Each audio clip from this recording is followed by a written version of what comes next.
कोणत्या नवरदेवी शिदाडी लावून खेळी दे हळकुंड आम्हाला हे कामाचे असले आंदोलन कसे होय. चलो जय हिंद. पाटील एक जय शिवराय. परभणीमध्ये आता सध्या इंधन टंचाई जाणवते सगळीकडे.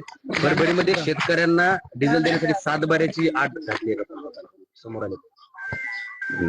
7 बारा दाखायचं ते टोळीतला काय गावावरती टोळीतलाच असं का बहुतेक.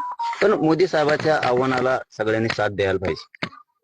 कारण शेत पडक पडे तरी चालतील, काय अडचण काय शेत पडक पडे तरी चालतील, पण पेरण्या करू नये.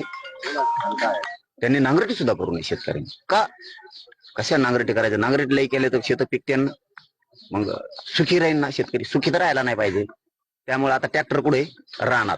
आणि ट्रॅक्टरचा मालक रानावाला मालक कुठे? पेट्रोल पंपावर कॅन्ड घेऊन. आणि ट्रॅक्टर इकडच. ही परिस्थिती आली. उद्या दवाखान्यात कोणाचं दुखायला लागलं काय करायचं? कुणाचं दुःख होतंय, सुख आहे, कुणी वारतय, काय होतंय, कसं जायचं? कसं जायचं? आता अवघड आहे. यांनी यांच्या सोयीनुसार वागायला सुरू केले. यांच्या सोयीनुसार म्हणजे जवळ निवडणुका होत्या तोवर दनादन गाड्या पळल्या. आता बी कोणची पण निवडणूक लावली जणू या 17 का काय विधान परिषदेच्या आता पण निवडणुका लावल्यात. आता जमत यांना पेट्रोल पण मिळतं नाही. पण ते अवघड आहे. मोदी साहेबांचं आव्हान अवघड आहे. त्यांनी लवकर मार्ग काढला पाहिजे. नसता अवघड आहे. लोकांच्या लय अडचणी होणार आहेत. आता ऍडमिशनला जायच्या लोकांना पोरांच्या जून मध्ये खत आणायचे, बेबे आणायचे, आता शेतीची मशागत करायची. आता जर मशागत नाही केली ना तर गवत उगणार त्याच्यात. आणि सरकारनं सांगितलंय प्रगतशील शेती करा, यंत्र सामग्रींचा उपयोग करा असं सांगितलंय.